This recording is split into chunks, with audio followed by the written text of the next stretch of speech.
প্রিয় দর্শক, birding BD ট্যুরসের আরেকটি নতুন ভিডিওতে আপনাদেরকে স্বাগতম জানাচ্ছি। আমরা পাখি ও বন্যপ্রাণী দেখার ও ছবি তোলার জন্য সারা দেশে এবং বিশেষ করে সুন্দরবনে ট্যুরের আয়োজন করে থাকি। শীতকালে সুন্দরবন বেড়াতে যাওয়া তাই আমাদের বেশ নিয়মিত আয়োজন হয়ে থাকে। এবারও 2025 সালের ফেব্রুয়ারি মাসে আমরা সুন্দরবনে গিয়েছিলাম অতি বিরল ও মহাবিপন্ন প্যারা পাখির সন্ধানে। এছাড়াও আমাদের আরেকটি টার্গেট ছিল সুন্দরবনের বিরল মেছো প্যাঁচা বাফি ফিশ আউলের ছবি তুলব। সুন্দরবন ছাড়া এটিকে বাংলাদেশে আর কোথাও পাওয়া যায় না। দেশে যে কয়টি বড় আকৃতির প্যাঁচা রয়েছে সবগুলোই বেশ বিরল এবং সংখ্যা দ্রুত কমছে এদের। কেননা বাসা করার জন্য এদের যে বড় গাছের প্রয়োজন সেরকম গাছের সংখ্যাও সারা দেশে দ্রুত কমছে। যাই হোক, প্যাঁচারা নিশাচর পাখি, তাই ভোরে ও সন্ধ্যার দিকে ভালো পাওয়া যায়। আমরা সুন্দরবনের এক খালে বিকেলবেলা ক্যানেল ক্রুজিং করতে করতে খাল ধরে বেশ অনেকটা ভেতরে চলে গিয়েছিলাম।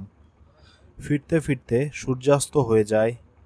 আমরা তাই টর্চ জ্বালিয়ে এবং দ্রুত বোট চালিয়ে আমাদের বড় লঞ্চের দিকে ফিরছিলাম। এমন সময় আমরা খালের ধারে গাছের ডালে বসা শিকার করার জন্য অপেক্ষারত একটি বাফি ফিশ আউলের দেখা পাই। বোট থামিয়ে আমরা যতটুকু সম্ভব ছবি নেয়ার চেষ্টা করলাম। রাতে লঞ্চে ফিরে আমরা বেশ রোমাঞ্চিত ছিলাম, কেননা আমাদের ট্রিপের প্রধান দুইটি টার্গেট আমরা প্রথম দিনেই পেয়ে গিয়েছি। পরের দিন ভোরেও আমরা চা খেতে খেতে আলোচনা করছিলাম যে সুন্দরবনের অসাধারণ বিরল আরেকটি বড় আকৃতির প্যাঁচা ব্রাউন উড আউল বা খয়েরি বন প্যাঁচারও যদি দেখা পেয়ে যায় এই ট্রিপে তাহলে কেমন হতো। উডাউল ভাই দেশে কম লোকেরই আছে। আর কারো কাছে কিছু না থাকলে সাইবের কাছে। হ্যাঁ, উনি সুন্দরবন থেকেই আছে ওনার। রাখছে কিছু বাকি নাই।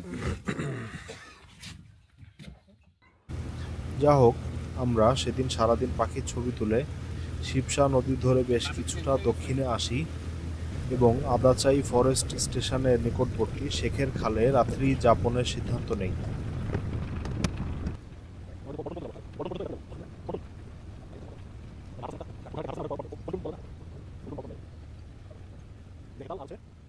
বিকেলে আরেক দফা ক্যানেল ক্রুজিং করি এবং সন্ধ্যার দিকে লঞ্চে ফিরে আসি। আমাদের টিমের দুইজন ক্যানেল ক্রুজিংয়ে যাননি।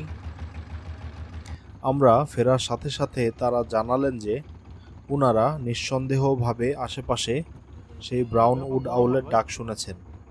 আমরা ভাবলাম রাত আরেকটু গাঢ় হোক, এরপরে আমরা প্যাঁচা দেখার জন্য না হয় চেষ্টা করব। সুন্দরবনের সুস্বাদু ভেটকি মাছ এবং মুরগির বারবিকিউ দিয়ে গরম গরম পরোটা খেয়ে ডিনার শেষ করলাম। অনেকেই ঘুমাতে চলে গেলেন নিজ নিজ কেবিনে।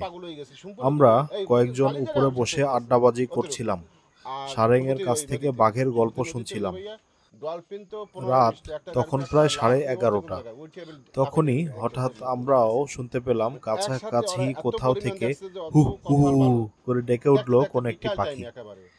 সাথে সাথে আমরা ফোনে মার্লিন অ্যাপ খুলে মিলিয়ে দেখলাম এ সত্যি সত্যি ব্রাউন উড আউলের ডাক, যা আমাদের গ্রুপের প্রত্যেকের জন্য নতুন একটি পাখি হবে।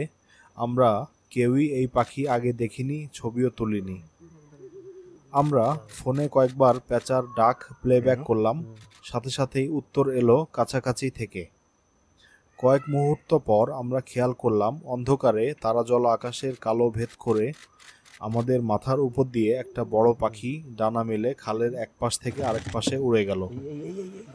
সবার মধ্যে হুড়োহুড়ি শুরু হয়ে গেল, কারণ অনেকেই ক্যামেরা ব্যাগে ভরে নিচতলায় কেবিনে রেখে এসেছেন, অনেকে ঘুমিয়েও পড়েছেন। প্যাঁচাটি প্রথমে উল্টো পাশের একটি বড় গাছে গিয়ে বসে। আমরা যারা উপস্থিত ছিলাম তারা একে অন্যের ক্যামেরা দিয়ে ছবি নিতে থাকলাম, কেউ কেউ টর্চ ধরে থাকলেন। এরপরে পাখিটি আবার বনের ভেতরের দিকে চলে গেল। ততক্ষণে নিচের কেবিনে থাকা লোকজনও ক্যামেরা হাতে উপরে চলে এসেছেন। আমরা প্যাঁচার ডাক আরও কয়েকবার বাজালাম এবং তারপরেই প্যাঁচাটি উড়ে এসে লঞ্চের ঠিক পাশেই একটি ডালে বসে বেশ কিছুক্ষণ আমাদের সুযোগ দিল। আমরা সকলেই বেশ কয়েক সেকেন্ড ধরে খুব ভালো ভালো ছবি তুলতে পারি।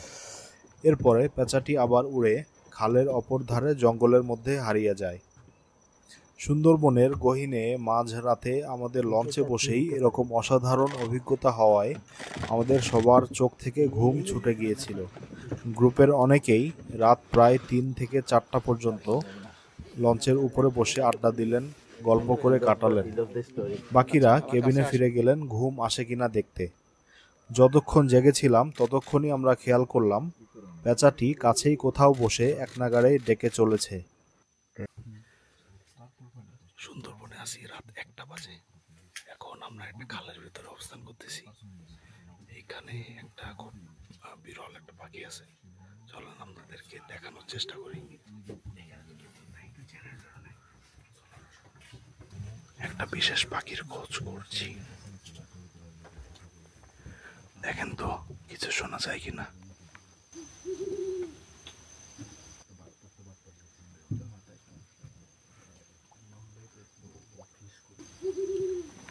ওই যে 2বার ডাকলো মোট।